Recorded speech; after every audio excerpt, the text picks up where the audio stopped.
You're listening to The Broken Meeple Show, a podcast that speaks passionately about board games for the benefit of those who play them. My name's Luke Hector, best known for the Broken Meeple YouTube channel, and I'm an everyday gamer just like you. And I'll be talking about reviews, top 10s, and just about anything that connects me to board games, as long as I have a tea or coffee in hand, that is. So grab a cup, relax, and enjoy. And remember, it's only a game.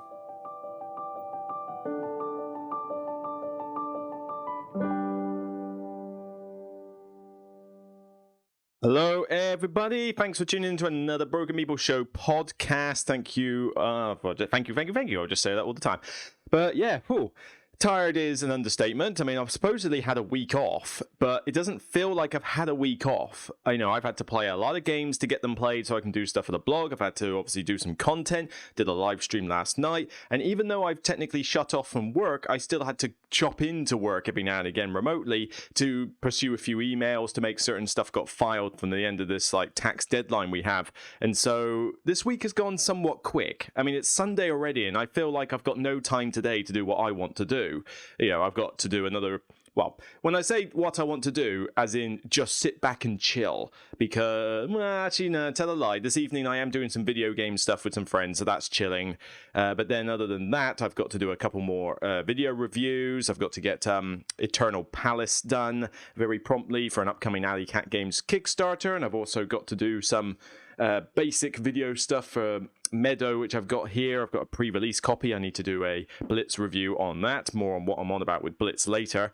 And I've also, what I am looking forward to though, is that I've got to do a recording with Jonah from One Pit Wonder. We're doing a top 10. This is part of my Support Small Creators initiative, and this one, Jonah requested not to do it live, so this one I'm recording today. I'll get it edited, not that there's a huge amount of editing to do with those. I usually, just get the intro, the outro, check the audio, and then stick it up, but I need to get that done. That's still another hours worth of work, but I'll get that done up for next weekend. So I'm kind of on a one per weekend type thing with these collaborations. So you've already had Board Game Ramblings, you've had Ryan and Bethany, last night you had Board Game Perspective, next week you'll have One Pit Wonder, and then we'll see who's after that, because at the moment nothing else is lined up, but I want to do something with Not Board Gaming. The Nerd Shelves would be a good channel to do something with. Like I say, I need some ideas from the community as to who to sort of gang up with. But then obviously, I need to find the time to get in touch with these channels and say, "Oh, do you want to do something?" But honestly, these small channels are more than welcome to just get in touch with me and say, "Look, I'm a small channel. I fit the bill. Nobody gives us enough support. I fancy talking about this top 10. Would you be interested?" And then if I am, then by all means, I'll do something. I'm pretty easygoing when it comes to that sort of thing.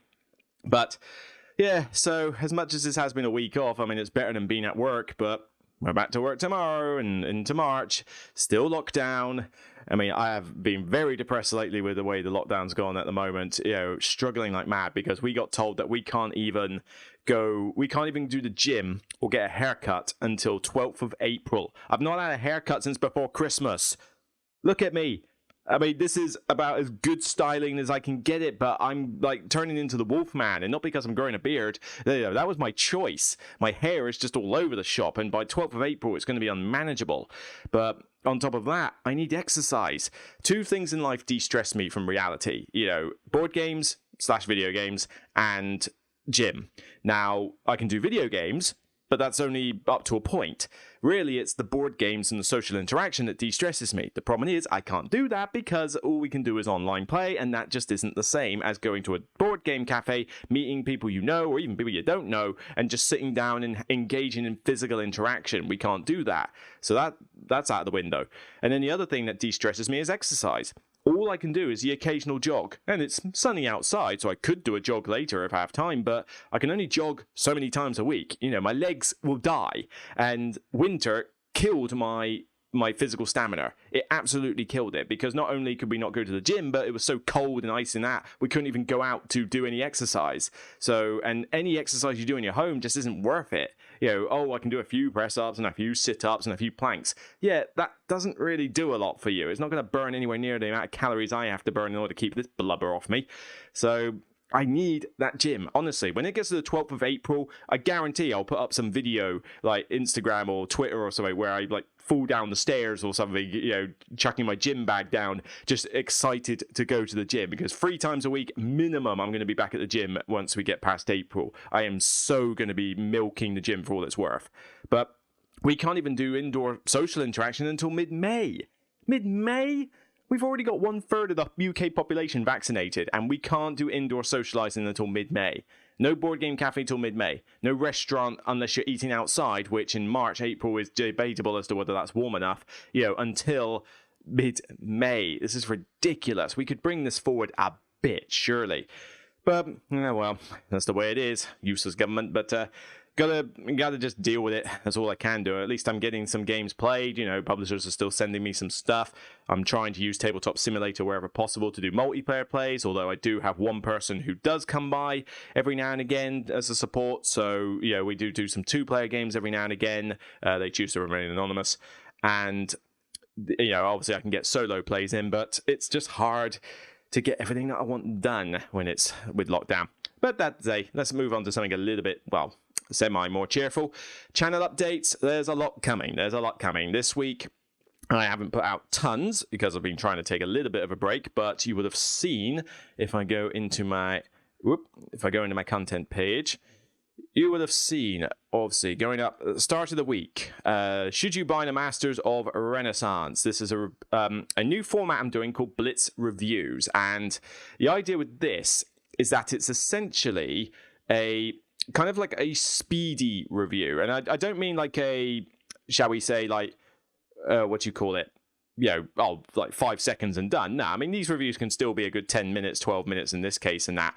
But the idea with this format is that I just basically want to, see if it's showing up or not on here. But the idea is that I want to do fast reviews to go alongside the detail reviews, because I can't get everything done in the detail format. It's just not physically possible. I spend a lot of time recording that B-roll footage and all the editing stuff on top. And even though the views, don't seem to justify all that hard work, it's still a format that people like, and it's still something that I can look back on and go, that's pretty professional. That looks good. But I need to do something relatively quick. And so what I've essentially done is I've got, my setup that I use for the the before the base game format, where I'm on the table, all the components are in front of me with a box, and then I basically talk about a game. So I don't go into the whole detail format or anything. I just sort of talk about the game in general. This is going to be reserved for games where I don't think the hype is that built for them. Like, nobody's that interested in them. I mean, Masters of Renaissance, was anybody really clamoring for that game? But I've got it to review, and I need to obviously give it its fair share. So a fair amount of Blitz reviews will come out where I can say, all right, this is what I want to do. But the idea is that this will just help me supplement the other detail reviews. So I've got a Blitz review for Gingopolis solo mode coming out very soon. I've already recorded that. I want to do a Blitz review for Meadow, as I said, and I also need to do a Blitz review for Internal Palace. But I also have detail reviews coming, so there will be detail reviews. Do not worry, that's not going to be a problem. So even though, you might be worried that, oh no, the detail reviews have stopped. No, that's not the case. It's just a case of, I need to think about my time. And so you will get detail reviews of Honey Buzz and Whistle Mountain in the future. Those are going to be the next 2 detail reviews I do. Probably, I'm going to assume Honey Buzz first, because I've had more experience with that game, and then Whistle Mountain will follow afterwards. So that is happening. Don't worry. Although there will also be more I keep saying bring your own beer or bring your own booze, or sorry, that's when, because it's before the base game, which is BTBG, but I keep saying BYOB or something, which is really annoying. But I also put out an Architects of West Kingdom, Age of Artisans Beyond the Base Game review. Now, people have commented, and this is rightfully so, that I already technically did a review of this a few years ago, but there's a couple of reasons why I wanted to give it an update. Firstly, it was heavily voted on by YouTube and Patreons to get done. So clearly, not a lot of people have watched that previous review. But secondly, I kind of wanted to update it anyway. I mean, I don't like looking back at my old content. My old content is, I mean, as if my content wasn't amateurish at the moment, it was beyond amateurish back then. So I'd much rather have a nicer looking version now than the version 3 odd years ago. And I figured, you know, it was something fresh on my mind, so it was easy enough to talk about. And as I say, it was heavily voted on. But there is more beyond the base game stuff coming, so I have plans to do the Fractures of Time expansion for Anachrony when I can get that to the table. I also want to do the Raiders of the North Sea expansions as well, because they were heavily requested. And also I need to do a quick one, even though it's not heavily requested, I need to do it for the campaign expansion for this war of mine, Days of the Siege, because I spent a good chunk of this week actually playing through that campaign expansion. I really enjoyed it, but I want to go into detail as to what the expansion kind of includes without spoiling, and just sort of say, okay, is this something you really need to get? So that sort of content is on the way as well. But yeah, there's been quite a bit in the lots. I mean, already I got a backlog, it seems. I've had to turn down some reviews just because I can't physically fit the time in. But I also did a review of Merv Heart the Silk Road a while ago, so by all means check that one out. I mean, it's really not getting a lot of views. Only 1,500 views for a detailed review. That's pretty poor. You know, and I thought Merv Heart the Silk Road was something that, you know, a lot of people were interested in, but I don't know. Sucks to be my channel, I guess. But yeah, I gave it a shot. It's there. Some people have liked it. But yeah, I just would have expected maybe a few more views on that one. But of course, for live content, we also had the top 10 games with Ryan and Bethany last week. That was really good fun. Top 10 two-player games. And we had a blast. And yes, these streams are going to be long. You know, 2 hours a piece or something. But I like talking with these people. I like talking about these games, and we have fun discussing it and doing honorable mentions. And you know what? I'm just kind of like, forget trying to be short. Let's just have fun with it. So we had a good time with that one. However, I will point out that there was an echo issue for the first 12 minutes of the video because I didn't realize that me not wearing a headset was causing an echo. So there is a bit of an echo in the first 12 minutes, but that literally, all that does is it means that the introductions and a tiny bit of the first number 10 is a bit echoey whenever one of us is talking. I think me when I'm talking, or it might be theirs, I can't remember. But we then discovered it was me. I sorted it out, and I've even put a timestamp here, 12 minutes 35, sorted out the echo issue, sorry. So for the rest of the stream, it's all good. So, you know, just bear with that, sorry. And then last night I did the board game perspective top 10 beautiful games. That was a really good one as well. We talk about like games that from an aesthetics perspective are just really beautiful on our minds for whatever personal reasons we have. This was really good. Jody and Justin are a lovely bunch. They've got a nice little YouTube channel and a great Instagram channel as well. I mean, I'm the noob on Instagram. They are not the noobs on Instagram. And we had good fun, and this one didn't have any screw-ups. Well, except for one screw up. I accidentally skipped into the number 3s before I'd finished talking about my number 4s, but they literally caught on that really quick, and we jokingly went back and like caught up. So I mean that was technically a screw up, but that was a fun screw up. It wasn't like an audio screw up or anything like that. That was just me making a mistake and going oops, you know, like on stream. So that was just a bit of a laugh. But nope, this was really good. Check out the video, check out their channel. There are links to their channels in the description. You know, hashtag support small creators. And speaking of hashtag support creators, as you can know, I've been doing this movement quite a bit, so the hashtag support small creators is appearing a lot in, you know, my Twitter feed particularly, but sometimes in my Facebook and certainly on my YouTube channel. And, you know, I'm going to keep it going. You know, this is what I want to do. So I am going to do another shout out today in a minute, but I just wanted to kind of comment on the movement itself. You know, I've been doing this, and obviously I've had some good feedback from people with doing it. You know, some people on Twitter have said, like, you know, oh, this is great what you're doing with the small channels, and other small channels have come forward saying thank you for the retweets. I'm even trying to be more sort of proactive with my scheduling on Buffer. I've only got a free Buffer account. I don't have a pro setup or anything, but it allows me to schedule 10 tweets in advance, and so I schedule 10 tweets which are sometimes my own videos, but most of the time they will be retweeting other people's content, mostly support small channels, but occasionally some large channel stuff will go out if it's relevant to what I'm doing. Like I have retweeted a Dice Tower one every now and again, but most part it will be going, so-and-so has talked about this, here's my opinion on this game, but why don't you check out this channel? And that's a good way to make my Twitter feed expose small channels a bit more. But to be honest, like I say, Twitter is really getting on my wick with the way that is going, so I might as well get some use out of Twitter, even if not enough people are just talking about games on it. Same goes for Facebook. But I'm still trying to learn Instagram, but I'm still a bit of a noob. I just can't fathom how to do videos quick or how to make them look anywhere good. So I'm kind of just sticking to the photo front on Instagram, but I'm at least posting a bit more regularly on there. I just wish I knew how you're supposed to boost your followers on there to a good extent. Maybe it's too late, maybe I can't, but yeah, just not as big a growth as I would like. But like I say, I'm a noob on Instagram, so I'm still learning. We'll go through it.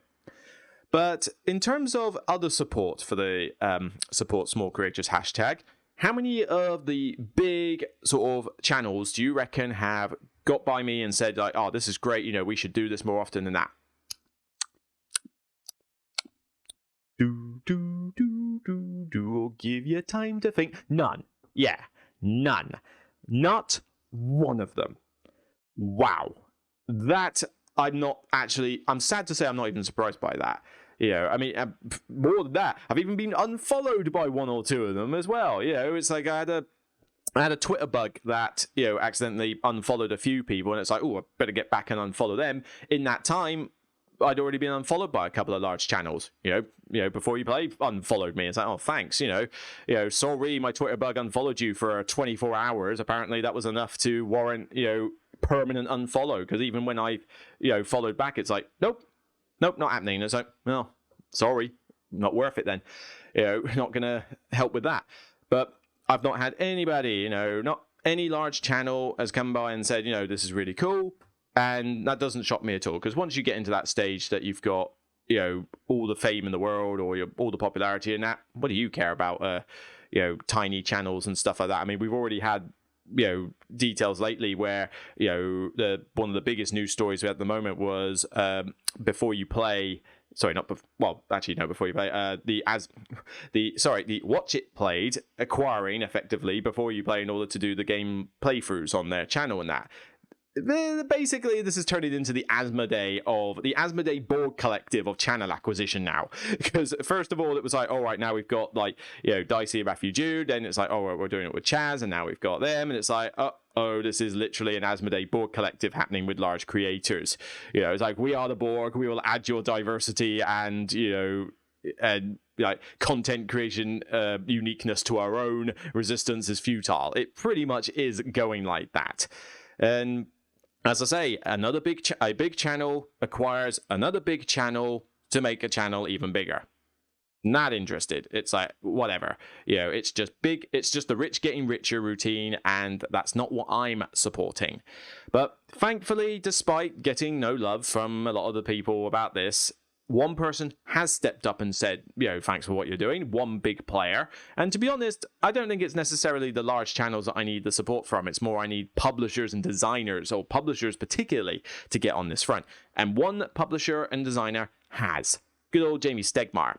Stegmaier from Stonemaier Games has contacted me specifically out of the blue to talk about, thanks for what you're doing. This is really cool. And to be fair, Jamie has done some stuff lately on his own blog where he's kind of said, review copies are going to a more diverse mix of channels. Now, he's sticking more on a diverse front as opposed to small front there. There were some large channels in that mix, but there were a few small ones there. But I think he was going more for the tick-the-box diversity part of that.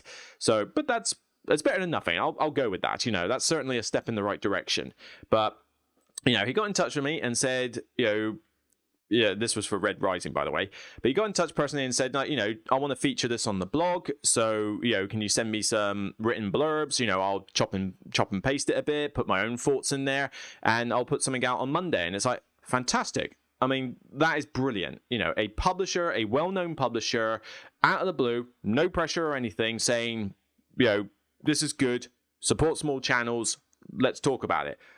Absolutely brilliant. So I think he's going to put something out tomorrow, in fact, as I record this on a Sunday. I think he's putting it out on Monday. So I cannot wait to see this. So thank you, Jamie, for the opportunity to send you something on that. I look forward to the blog post, and I hope it helps to raise a bit of an awareness for small channels and take a little bit of the limelight away from the bigger players and that. I'm not saying bigger players need to burn and crash or anything. This is not what I'm saying at all. But it's like they're already popular and famous. And to a lot of them, it's going to their heads. It's kind of like, look, there's more than one channel that does reviews. There's more than one channel that does playthroughs. We can look at more content. But the problem is, they're just swept aside, and I cannot accept that. It's not fair.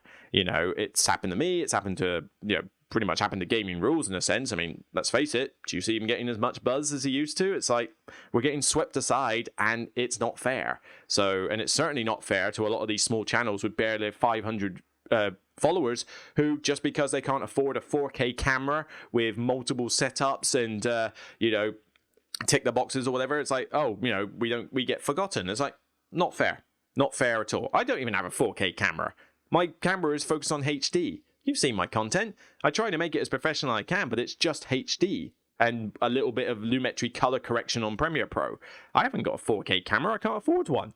And, would that make a difference if I was 4K? I don't know, but it's not something I'm willing to spend £1,000 on to get a decent 4K camera to, test the theory, shall we say. I just don't have the budget. But yeah. This should be pretty cool. So even if I'm going to get unfollowed by a few people, despite trying to do the right thing, fine. It's just the way it is. That's the way Twitter has gone.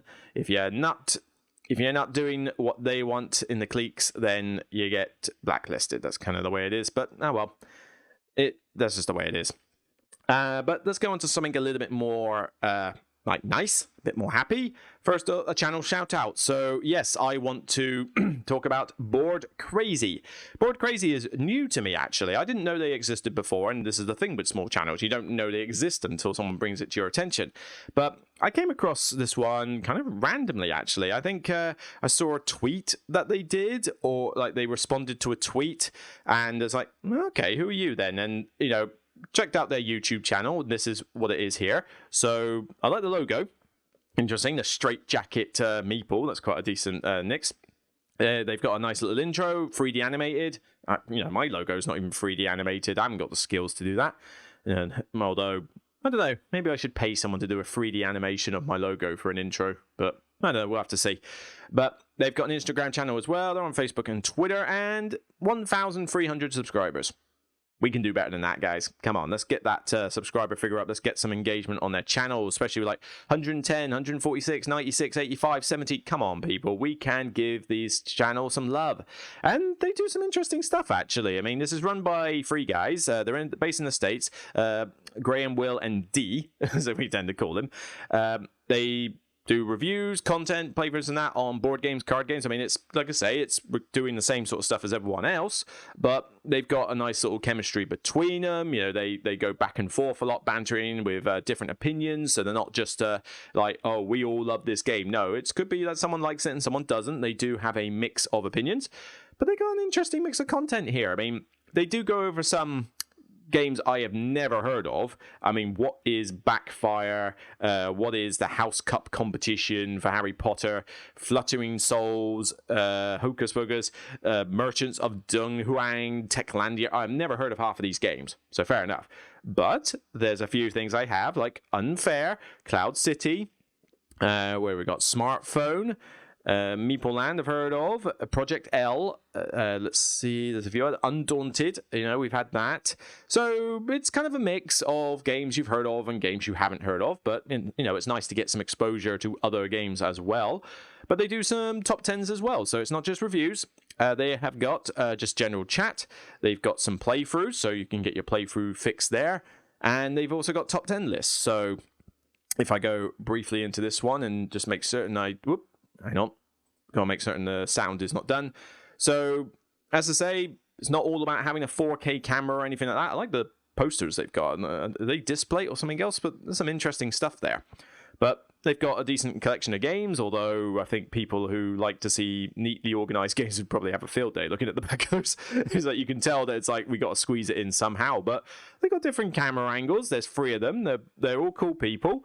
And this one, top 10 anticipated board games, but they've got best looking board games. In fact, yes, now I remember how I found out about the channel. I was doing research for the top 10 list I did with Board Game Perspective, and the I was doing research and I came across this video for top 10 beautiful looking, like best looking board games we've played. And once I gave it a watch, it gave me some ideas for which ones we could talk about. I mean, they've got a hands-on thing with it. And it just helped me to think about what I was doing for my list. And funny enough, they're looking at Inish there. I don't know if this is showing on the video podcast feed. I apologize if it's not, but blame OBS, don't blame me.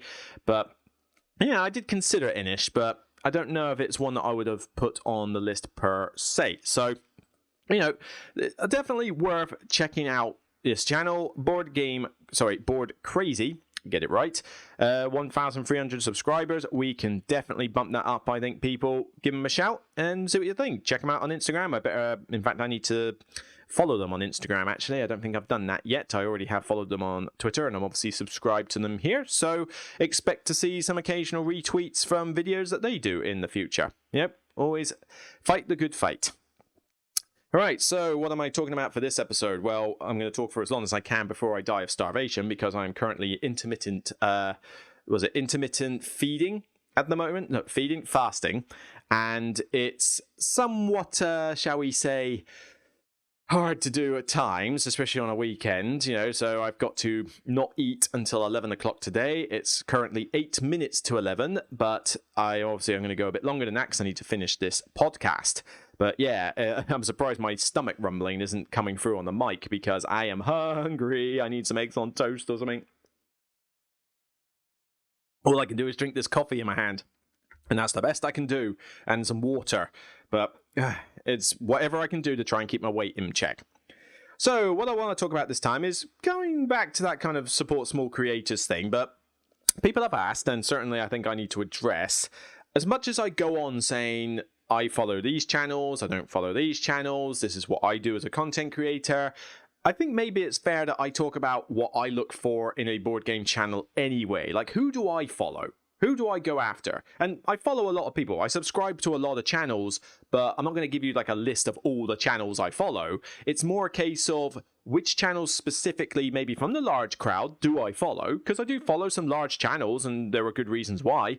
But it's kind of like when I see a board game channel and I'm thinking, right, this is a channel I want to get behind. What is it that I'm looking for? What are the traits that I think make a good board game channel? Not a popular one. I'm not here to advise how to make the most popular board game channel in the world, because frankly, I know how to make the most popular board game channel in the world. I just refuse to engage in half of the practices that require a board game channel to be stupidly popular. So it's kind of that. But I figured maybe this will just give a little bit of context as to what I'm going through. So what do I watch? Type of videos I watch first. I tend to watch reviews and tutorials mainly. Like, that is kind of my shtick. And so I, for one, don't tend to watch playthroughs. And I'm sorry, if that alienates certain channels. Like, I mentioned before, You Play Before, I don't watch their show for the most part, apart from when they did reviews. But I don't get anything really out of playthroughs, with the exception of the Dice Tower and to a little more extent Gaming Rules, but mostly the Dice Tower. Oh, and Rado. I do watch his playthroughs now and again. And there's a reason for it, because I get an impression of a game, usually from reading the stuff on Board Game Geek and checking out images and that. That's usually good enough for me. But I want to find out opinions about board games. I want to know what someone thinks about a game and understand from their perspective what they like and don't like. That will inform me as to whether I want a game or not. I don't get that from watching two people just sit down and play a game. I don't. And a lot of the times I don't find them that entertaining, because I want to play the game that's in front of you. I don't want to watch you play the game. It's no good sort of going, I'll put this card down. Okay, I'll move that there. I'll get some cubes, and then I'll pick up this card. Well, this card lets me do that. I mean, what do you think I'm going to do in this turn? Well, I think I'm going to do this and that. That is boring. I'm sorry, I just don't get that kind of enjoyment from it. So, and I know that is something that a lot of people love. I mean, case in point with half of these playthrough channels that focus on nothing but it. But it's just not something I go for. So, I want to play the game, not watch you play it. But there are exceptions. Rado and Dice Tower are the main ones that I do give an exception to, but the main reason is just because of their infectious personalities. If I'm going to watch a playthrough, I want to be entertained by the people who are playing it, which means that I want to be laughing, I want to be caring more about the banter between the players rather than the game itself. Rado is infectious when you watch him on his playthroughs because he is constantly going off on tangents, losing his mind when it comes to his speech pattern. Like his mouth is miles ahead of his brain at times because he's getting so into the game and thinking, oh, I can do this on my turn. And like this, and oh, well, maybe if I try this, but then she could try this. And it's quite just funny to watch, if nothing else. But the Dice Tower ones, they're just hilarious. I mean, I watched the playthrough recently they did of the new Terraforming Mars one, and I can't say I'm exactly looking forward to that game, especially even looking at that playthrough. It's like, this game just seems like Terraforming Mars, but a bit shorter, whoopie-doo. But the banter between Mike DeLisio, Tom Vassell, and Stephen Bonacore, one of my favorite, personalities in the industry, is just so funny. God, I love the Italians. But, the banter with those three is funny. They are just so good and funny. It's a great video. They are laughing. They are making jokes at each other. I mean, the chemistry between Tom and Stephen in particular, because of their long sort of like fun rivalry that they have, it's just gold. It is gold. But that's the sort of thing I'm watching on a playthrough. I mentioned, in fact, let me load up some of these videos so I can kind of give a example. But the and yeah, there's a lot of CW and anime stuff appearing on my feed because I've been binge watching a bit of Boruto, and obviously I'm looking forward to The Flash coming back. So, and obviously if it's to do with board game channels or WandaVision, it's on there, but don't worry, I won't be spoiling any WandaVision stuff. So what was I say? Dice Tower Ares. That was it, Ares Expedition. So this is the one they do, this playthrough, and it is just a good amount of fun. And I like their setup. I mean, they've got a green screen thing they can put cards on face up. They've got like overhead of the table. I mean, obviously this is Dice Tower. They've got the budget and the people to do it. I'd love to have this setup. If I had this setup, I'd be doing playthroughs. Why don't I do my own playthroughs? Despite the fact that they are probably the easiest thing to record. Mainly because this table can get a little wonky at times. I need to talk to Geekerson about it. But all I can do is put my phone above the table and point at it, and that's the best I can do for a playthrough. It's not the best of quality, as you might see from some of the other playthroughs I've done in the past. They also, for me, don't get a lot of views, because, I mean, as much as they are the easiest thing to do, it's like, well, I need people to watch them to justify the time it takes. But, because even though it's not a, difficult thing to record, it's still a time-consuming one to record, because obviously you're playing a full game. But maybe I'll bring them back in the future, I don't know. It's just, it's not easily justified at the moment, but that's the best I can do, so it's hard for me to justify it. But yeah, I mean, you are basically just playing a game you enjoy and switching the camera on. It's not that hard. But, this is a good fun playthrough to do. I even mentioned a while ago that they did a playthrough for... they taught Sam how to play Robinson Crusoe, and with Ignacy Trevicek there, and it is one of the funniest playthrough videos I have ever seen, with the three of them just joking about what's happening to them in Robinson Crusoe. Oh yeah, I mean, that's the sort of thing I'm looking for. And of course, reviews in general, and for this I can go to the small channels, so I've already been sharing like Nerd Shelves, Board Game Perspective, now Board Crazy, Board Game Ramblings and the like, and I watch Dice Tower reviews as well. Dice Tower reviews obviously get a watch, even though they go over a lot of games that I've no interest in, but they're trying to cover all the spaces, which is fine. But, I at least get good review content from them. But the small channels I like to do because they are more willing to... Well, we'll get onto that a bit later. I will come back to this. So, going on to my notes, I already mentioned that I don't tend to do...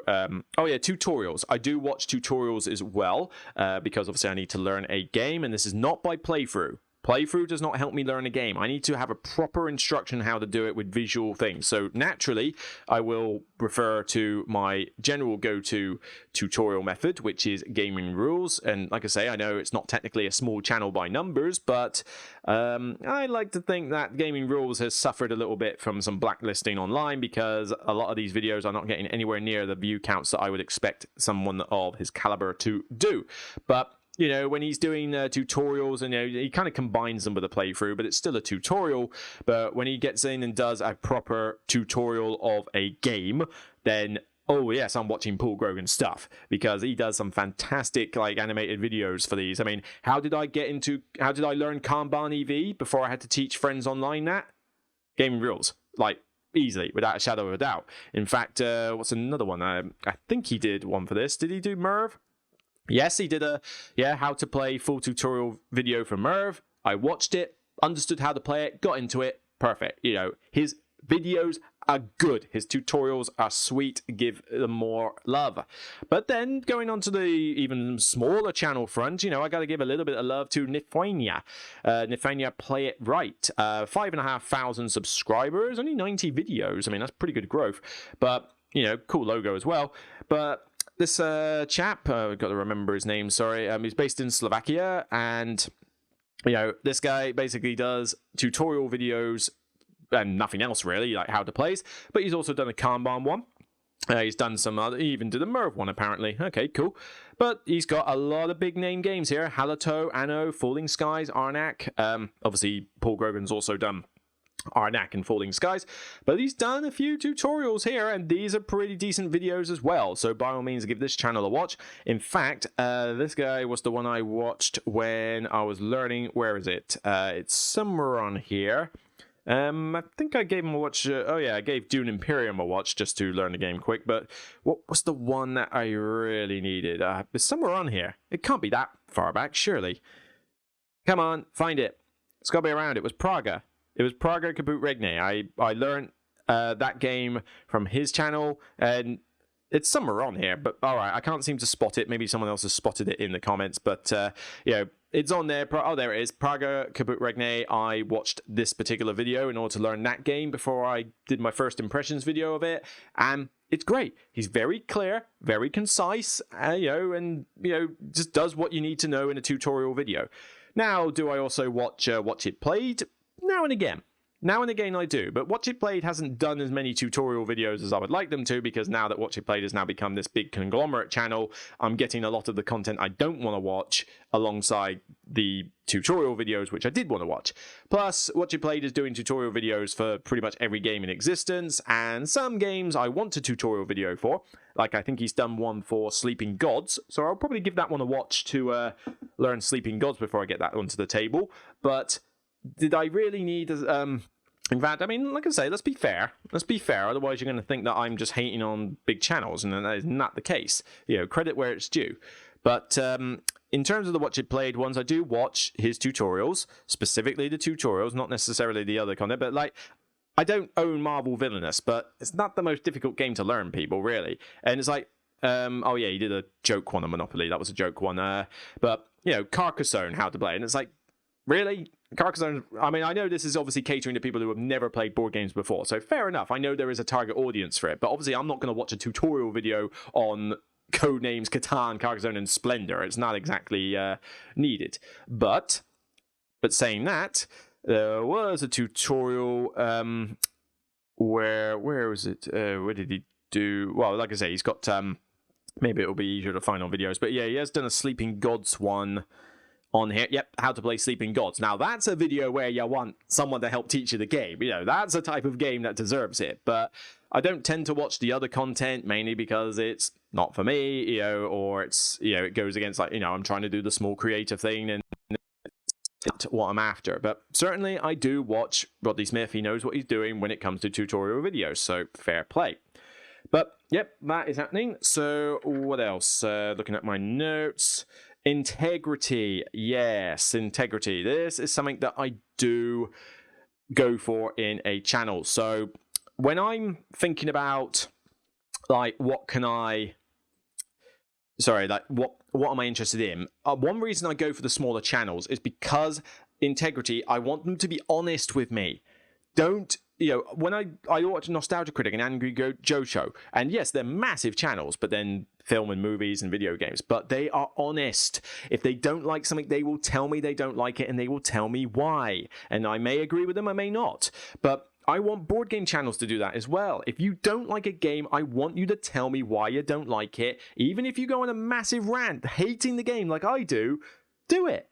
It's A, it's entertaining, and B, it gives me a different perspective. I don't care if you take my Sentinels in the Multiverse and rip it a new one. It's, you know, I want to hear why you don't like it. That's fun and interesting to watch, and it means that it gets an alternative perspective. The problem is with a lot of channels, especially when you get to the larger ones, is that you can tell there's a bias to please the publishers, because, you know, although I will say Dice Tower is more better on the integrity front, because Tom Vassell will happily say a game is not particularly good or not that, but even then, occasionally you'll get the bit where it says it's not for me, and it's like, no, don't say it's not for me. Don't do that. Yes, there are games that are not for me. I mean, I'm not going to play Anno 1948 or whatever it's called or something. It's blatantly not a game for me, but that doesn't mean that I'm going to say this game's fantastic, but it's just not for me. No, I'm going to say I hate the game and say why I hate the game. You can happily listen to that kind of information and go, well, I love the game and I reckon this stuff's really cool. I disagree with your opinion. Great. Disagree with it. Debate. Talk. That's kind of what we're here for. And so, but I'm not going to shy away from it. And you can usually tell when you see a review on like a larger channels or a playthrough. I mean, playthroughs suffer from this a lot, because playthroughs, another reason I don't tend to watch them is because they are not giving an opinion about the game, or if they are, they're just going to praise it. I mean, how many channels are doing a playthrough of a game and then they say, well, I don't like this, this is pretty boring. I'll give one exception. Some love to, in fact, let's love some more channels here. I will give some love to Johannes and Sunniva from Board Game Ramblings on this front, actually, because I do occasionally watch their playthroughs. But like I say, playthroughs is just not something I tend to watch personally, but I always urge all you lot to go watch them. Mainly, I'm keeping in touch with their Keeple Cull thing, because as much as I feel sad about some of the stuff they're keeping in culling, I think this is a cool series. For some reason, people getting rid of games is a popular subject area. I've noticed that when I did it as well. It's kind of weird. People are more interested to know what's on your shelf or what you're getting off your shelf than they are about anything else. Maybe I should think about that. But one thing that they have done recently, one of their recent playthroughs, they're probably going to have to go back a fair way. They've been mostly focusing on what are they focused on? Stefan Feld stuff. Like I say, they can't always talk about good games. But, whatever. I hate Stefan Feld games. But which was the playthrough that here we go, the Viscounts of the West Kingdom one down here. This one I give particular props to, because much as I don't tend to watch the playthroughs, I usually, with their videos, go straight to the review at the end, because I'm more interested in what they thought about the game. And Joe does not like Viscounts, and Zunniver wasn't a huge fan either. And we talked about this when we were on our top 10 games the other channel was wrong about. I think they put it on their list. They're not fans of Viscounts, even though I put it as my second best game of 2020. But we had fun debating it, and I gotta say, I was very interested to hear that. I didn't need to watch them play the game. I wanted to see what they thought of Viscounts, and it was good that they played the game and still didn't give it a good rating. But there's a lot of playthrough channels, and I've mentioned some already, and they're guilty of this, where it's like, we've played the game, it's great, you should totally buy it, #creator, tag creator, and it's like, yeah, you're just sucking up here. It's like, no. I want people to do playthroughs of games and then at the end be honest to say, well, I didn't like this aspect and this could have been better or whatever. It's like, no, yeah, be honest.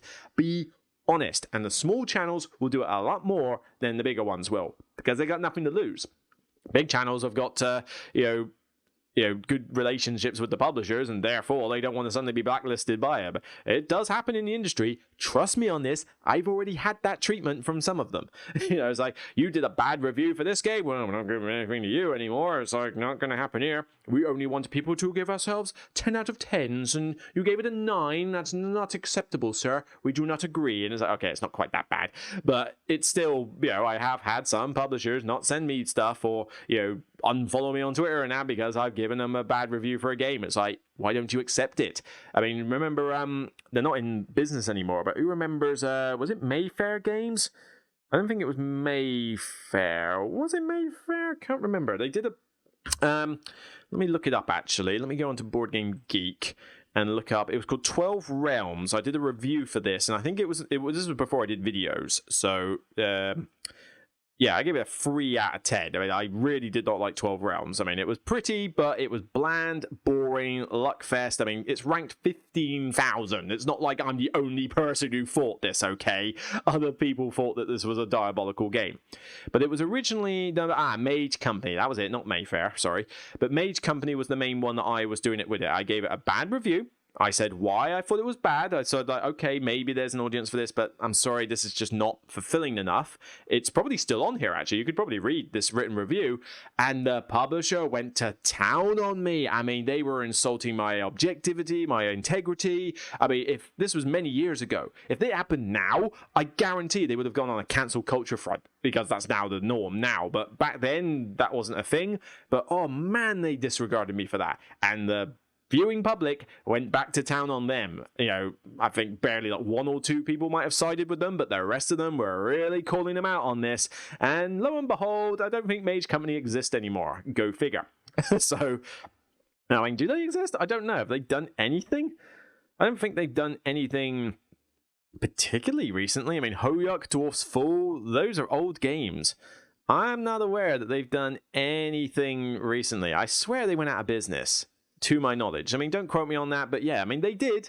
They went to town on me for giving 12 Realms a bad review. Well, you're ranked 15,000 on Board Game Geek, and as much as I don't place much, cop on the ranking system, you gotta think that 15,000 is kind of saying something about your game, okay? But yeah, like I say, integrity. If I can see that you are willing to say good things and bad things about games, you'll get a thumbs up from me. Let's see, next note on there. Genuine interest in supporting all channels. Yes, not just box ticking. And this tends to happen with the smaller channels as well. Where we are kind of like, if you imagine, as I mentioned, like on the... In fact, actually, I will sort of mention, thank you to everybody who has been very, like, upfront and supportive about the problems in the board game community podcast I did. I only had 1 or 2 people come to me, like, disputing what I'd said in it, but they were very polite about it. They were like, maybe I disagree with these aspects, have you considered this? And I've got an open mind. I'm not a closed-minded individual. I've got a very open mind, and, I won't say names. I don't want to, like, show them up on here, in case they don't want to be. But, they came to me. They were very nice about it. And this is other creators who are, there was a creator in this mix as well. And gave me a nice, big long email of, stuff to consider. Here's some extra facts that might help you because you might not know the full story on this. Because I didn't know the full story on a lot of stuff that was discussed. And I wanted to know more. And it was really informative. And I was like, this is cool. Thank you for getting in touch. I respect what you're saying. I agree with this. I don't agree with this. And we had a good time about it. Nobody got in touch to be mean about it. Nobody was suddenly like cancel culture after this, which is really cool. I was worried I was going to get a lot of blowback with this, but the support I've had for this has been really good. The comments that people have put in here has been heartwarming, to say the least. And I'm not saying that it's like, oh, I agree with you, therefore it's a comment. No, it's not that. But people had disputing arguments. People had agreeing debates as well. And there was a lot of people. I mean, this is just people I hadn't responded to. Sorry if I haven't, but I can't respond to every comment. But there's a lot of people who commented on here, and I'm really happy that a lot of people took interest in that and took it to a debatable level, didn't go down the cancel this man, he's a heathen amongst board gamers type route. This was a lot of informative content on here, and thank you very much for respecting my opinions on that. So by all means, give it a watch if you haven't already. I suppose though, the thing I can take from that is if it hasn't been subjected to the whole cancel culture thing, it's probably because a lot of the the offenders or the bigger channels don't watch my show, therefore they don't even know about it. So maybe that's a thing, but maybe that's a good thing as well. It's the smaller channels are watching this, and it's nice to see that there was a lot of things. I mean, 2,840 views. Now, yes, that is small views, okay, for compared to what I would like to see, but for a podcast episode, that's probably the best viewership I've had for a podcast. Because look at the other Broken Meeple shows I've done. The Mini Cull, 1,500. Like I said, culling games is apparently a thing, and maybe I should do another Broken Meeple episode on culling games. But 1,500 for that. But looking back in ahead, 769. 1,098 for the 2021 for Better or Worse episode. Board games derived from video games, 750. I thought that would be more popular. The top 100 list I went over for Shem Phillips, 1,300 views. That was a pretty good one, but again, it's capped. But the community needs help. More than double my best episode that I've had for a podcast, and 100 comments, really good viewership, 145 likes, 8 dislikes. There's always going to be people who dislike everything I do. That's just the way of trolling. But the dislike in the, I don't think there should be a like or a dislike thumb on YouTube. It's a really stupid system. But a decent amount of engagement, 100 plus comments for a podcast episode, that doesn't tend to happen with me a lot. So I'm pleased to see that. But anyway, where was I? Yes, a lot of channels will keep to themselves. They'll hang out. Here's my 2 or 3 friends. Therefore, I'm gonna, only talk about them. And it's like, oh, you're a big popular channel. Let's get you into the group as well. There's stuff like that. I don't want to see that. I want to see genuine interest in supporting a lot of other smaller channels. I gave Jamie Stegmaier props earlier for the work he's doing, and I think that's a good step in the right direction. But a lot of the smaller channels will, retweet other people's stuff. They will genuinely watch other small content. And as I say, I'm doing a shout out every other Sunday on this podcast, and I'm actively retweeting other people's content. I want people to watch the Nerd Shelves and One Pit Wonder and Board Game Ramblings and Gaming Rules and Board Crazy and Board Game Perspective and Ryan and Bethany Board Games and Billy Indiana and Solo Playthroughs and the Hexy Beast and all these other channels, because there's nice people on these channels.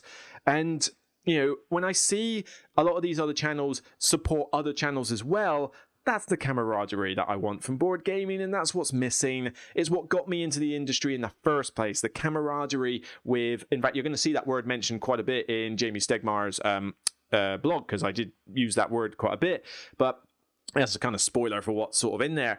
When I joined up board gaming, there was a camaraderie with the board game club I was in. I felt I've met these new people, they're welcoming, and this is just really good. It's a hobby that I enjoy. I get to meet new people, and then I got exposed to the whole board game thing. I watched Dice Tower, and then I started blogging, and through this, it's helped me find so many cool people to help with my effective loneliness, to be perfectly honest. I mean, I live by myself, no missus or anything. It helps a lot with that. And, I am by no means a saint. I am certainly by no means perfect, but it's just nice to know people and get to know everyone. But I feel that camaraderie's been lost lately. And the smaller channels, I think it's still there. It's like if you watch My Hero Academia, it's a bit like the All Might's I forget what it's called, the little light flame that he has with his power. What's it called? He's called All Might, but what's the power? It's called One for All, or All for One. It's I think it's One for All, actually. And I might get it mixed up. Don't hate me, anime lovers. I do love My Hero Academia, but my memory's not great. But, it's like a little flame. And it's just, I feel like there's a little flame with the smaller channels where we are still supporting each other and it's all great. But there's the big inferno that we have to get past in order to deal with it. But I respect that when I look at channels. All right, how long have we had on this podcast already? I feel like I'm going over 52 minutes. All right, now I got time to wrap this up in an hour. So, for an hour, sorry. 2 more points. Talks about games primarily and not outside topics. I choose to make this channel mostly neutral, 95% neutral. And yes, I will bring up some of these outside topics every now and again if it's like a massive thing. Like I said, the problems in the board game community, I had to bring that stuff up and talk about it. So 95% of the time, 5% of the time, it will be outside topics, but for the most part, this is a channel about board games and the board game community and the people who play them. And I chose to keep it like that. Even last year, when everything was all about virtue signaling and putting out statements and that, I chose to remain neutral, okay? And that got me some flack. It certainly got me blacklisted by a few creators. Certainly got me blacklisted by a couple of publishers as well. But I chose to remain neutral because people want to escape from reality. I want to escape from reality. Board games are a means for me to do that. It's why I don't get harped up on what theme the board game has. I know I get immersed in board games and I love a good theme, a strong theme, but I just played through This War of Mine, a free campaign mission. And believe me, as you will find out when I do the review of this, I love the campaign, but if you thought the base game of This War of Mine triggered you, oh my word, the campaign will trigger you. There is some stuff in there that is dark. In fact, well, I'm going to say it in the review anyway, but as a little teaser for you. Put it this way. There's a lot of branching story elements in there, and this is a minor spoiler for one branching element, but even this element has multiple branching paths, okay? So it's not like it's a massive spoiler, but you can come across a lot of different things and events, and I came across an orphanage, And I had a choice. I went up to them and it's like, we got kids to feed. Can you help us? And I thought, I'm struggling to feed myself at this point, but maybe I can scrunch up some food. Come on, we got to finger the children. And I fed them. And you get to go back to them and do other missions and like search for this kid or go do this. And there's some dark stuff in there. Believe me, there's some dark stuff. It's heart-wrenching when you read a paragraph in there where you read that the kids come up to you all happy and then they see you've got empty hands and they get all depressed again. It's like, I mean, kudos, the story in this is so well written, but I digress. But I got to the end and you had to relocate the orphanage to a different location because they'd been compromised where they were. So you get a choice of different locations to take them to. And you can try and you can check them all out to see which one you think is best, or you can do what I did and take the first one you found that seemed okay. And some are better than others. I read the epilogue when I finally succeeded the campaign. Because it says, read this epilogue paragraph when you finish the campaign, regardless of how it finishes, to see how the orphanage did. The orphanage got shelled. Wow. Talk about a punch in the gut. I mean, that did its job. It immersed me in that theme, but man, I spent all that time helping that orphanage out, and it was all for nothing. Great storytelling, but man, I can understand perfectly if something like that is going to trigger people. Be wary of that, but you'll have to wait for my Beyond the Base game to talk about it in more detail. But as I say, that doesn't faze me. I mean, wow, it's dark and that, but I just enjoyed it for the theme, but then I packed the game away, it's done, it's on my shelf, I don't even have to talk about it again, even though I have now. It's alright, fair enough. But I don't have to be like, go to sleep at night and start thinking about it. It's like, no, I can shut off from it. And I do that with a lot of themes. I mean, we've had the colonial theme with No Pun Included in that lately, and it's like, I think I've got one game on my shelf that's a colonial theme, and maybe you could argue that some of these other games are that kind of way theme by association, but I just enjoy the theme and then I just put it away and that's it. You know, I can disconnect from it a lot easier than other people. And then granted, I can understand why some people can't. I mean, I did a poll, in fact. Let me load up the poll. Let's see. It's on... How can I get to the poll? I think I need to go to my channel specifically and look it up. But basically, in reaction, I did a poll because I was interested to see what people... people have said which one they would keep out of my coal ones. Okay, interesting. But I've done that. Here we go. So I basically put up a poll saying, given that we're talking about these themes, sorry, I need to scroll up a bit, currently situated in Broken Blitz, have you ever been offended or upset enough by the theme of the game to outright refuse to play it? Okay, so yeah, and I don't mean stuff you don't enjoy. Like, I don't enjoy trains, but they don't upset me. And I put it to the vote. And yes, granted, I don't get 1 million votes, but still, it's 700 people have voted on this, all right? And 50% of them said it never puts me off a game, it's escapism. 30% more said some themes I'd rather were not used, but I disconnect myself. And then you get to the 20% who are effectively graded, which is fine. 1/5 of the population would really take the theme seriously, and that's fair enough. But considering how vocal that discussion has been lately, to see 80% of the votes go towards either don't care or I disconnect myself, it's fine, that was surprising. That was surprising, but I'm definitely in the top category. It's like, no theme has ever put me off a game. It's escapism. Yes, there are some dark themes, but I just accept that this is a box of cardboard and plastic and just get on with it. Now, granted, some people can't do that, and that is totally fine. I have no problems with that, but you know, I don't enforce it on other people. If they don't enforce it on me, that's the way I go with a lot of things. But yeah, I'm just kind of surprised that it turned out that way. All right, and finally, let's see. No forced humor. This is a relatively minor thing, but you know, I don't like it when a channel puts forced humor and stuff. Now, I can understand where people are about to get on my case for this. They're going to talk about my clips, the movie clips I put into my reviews. Couple of defenses I have with that. Firstly, it's literally a few seconds, maybe even less than that. You know, I put in the get on with it thing for my, you know, like when I'm taking too long in the video, but I'm doing that in reaction to something I've already recorded. I'm not doing that as part of the recording. And even then, it's literally a second. And it gets a laugh. You know, those clips are not funny because I'm putting them in certain places. Those clips are funny because they're funny. You know, there's a reason Austin Powers is a funny movie. There's a reason that Monty Python is funny. They are funny. They're good writing. But but everything else I do is on the fly. I mean, I might have a bullet point list like this or something to, give me a sort of idea of what to talk about. But other than that, I don't script my stuff. And I certainly don't script the jokes. I mean, well, bar one or two really rare occasions where I've done that. The SpongeBob SquarePants, many hours later joke I did in Maracaibo review, that was a scripted one. But that is rare occasions I do that. Very rare. Most of the time, I'll get into the editing room and I'll see an opportunity where I could throw a clip in and I'll be like, yeah, let's throw it in there. It fits. But that's just movie clips and people like it. And I like doing it. It makes my channel a little bit more unique. But oh man, I love watching people because they're naturally funny. I want to see banter between creators. I want to watch the channel like Nerd Shelves with 2 people, Board Game Ramblings with 2 people, Board Crazy with 3 people, and I want to watch people like banter with each other. Natural humor, wit. I'm British. I'm very much a British style of humor type person, but a lot of that comes through either really good writing, which most channels who try to force humor in cannot do, I'm afraid. And, it's very difficult to do humor well in writing, and not a lot of people can do it. There's a reason that comedies like Blackadder and Only Fools and Horses and Red Dwarf and that are really good fun because they're written well. It takes talent to do it, and I don't think somebody just randomly talking about board games is that way inclined. But I want to see people naturally funny, and I watch the Dice Tower a lot because they are naturally funny. Zee Garcia does not script his humor.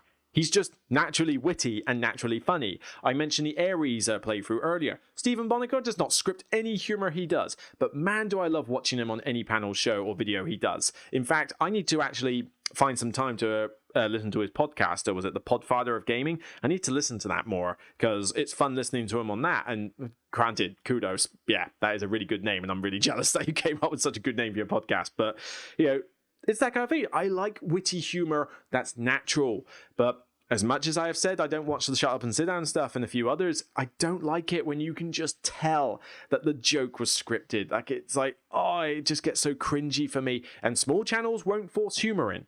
It will just be watching some people go out against each other. Johannes and Sunniva. And when we, us 3, did our top 10, we didn't script any of that humor. It was a live stream, but people were commenting how good of a laugh it was, and I was laughing my head off during it. I was loving it. And that's just people talking and being people. The whole Shut Up and Sit Down thing, I don't like the humor that they do. I know a lot of people do. Fair enough, to each their own, but it's not my thing. And I don't, same with No Pun Included stuff. I didn't really get into that kind of humor. And, Watch It Played, they did that video with where I can't remember what it was. It was, their Patreon video or something. And it's a weird edited video where for half of it, they're wandering around with sprays because of narrators they can't see. And it's I watched it and I just thought, where am I supposed to be laughing? I don't know. I mean, fair enough, to each their own. It was well produced, but it didn't make me laugh. It's just not my style of humor. As soon as I realize that your humor is scripted, that's the problem, which is why I don't tend to watch a lot of comedy films, to be perfectly honest, because it's got to be really well written to get laughs out of me in a comedy film, because it's scripted. You know that somebody has written it to try to be funny, and a lot of the times, particularly with the bad comedies, they write it thinking they're funny, and it doesn't work.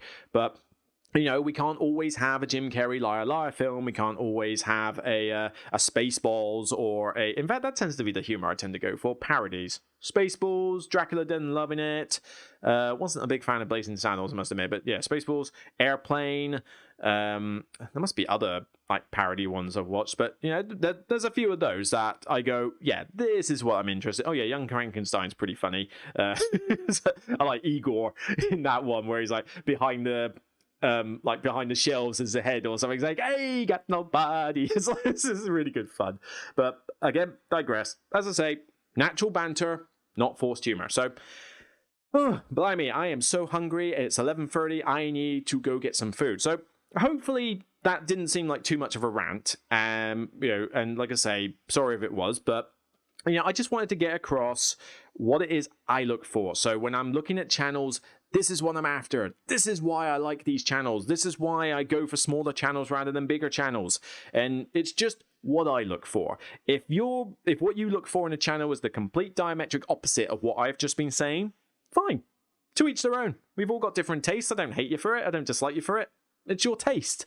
Go for it. It's the same with board games. I like a board game. You don't like the board game. Fine. You like the board game? I hate the board game. Again, fine.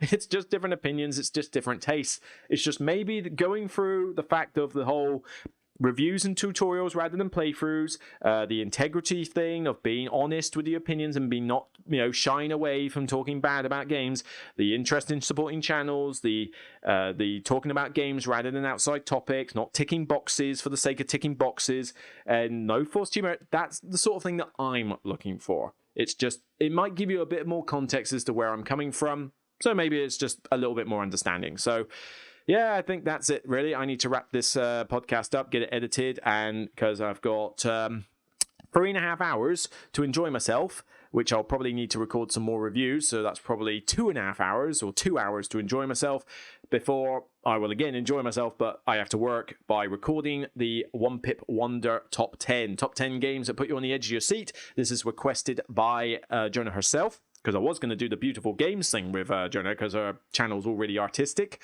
but when she preferred to do that one by her own recommendation, I was like, okay, it's different. I've not done it. Good, stressful games. And that's why I moved the beautiful games to Board Game Perspective, because it's like, okay, they have a really nice Instagram channel. Justin's really good with the camera. It suited them, I think, actually more. I think it was a better decision. So look forward to recording that later, but I better get on and eat, because I think I'm going to literally, like, the health bar for starvation is really low. This is like Robinson Crusoe style. I'm losing health points. I need to eat. Intermittent fasting is done for today. I've got 8 hours to eat what I like. Well, not eat what I like, still keep it in the calorie limit, but eat. So I'm going to do that. So take care, everyone. Hope you enjoyed this episode, whether you agree or disagree with a lot of the points, but by all means, let me know in the comments what sort of stuff you like, what you don't like, what you want to see, like who would you like me to collaborate with on future top 10s? That would be good. I can get in touch with them. And like I say, I want to hear your opinions. Let's debate this in a mature and interesting way. Let's get that camaraderie with board games back. And I look forward to seeing Stonemeyer's blog post tomorrow, so by all means give it a read when he broadcasts it. I'm looking forward to that. So take care, and remember, despite everything I've said today, it's only a game. Bye for now. Love you all.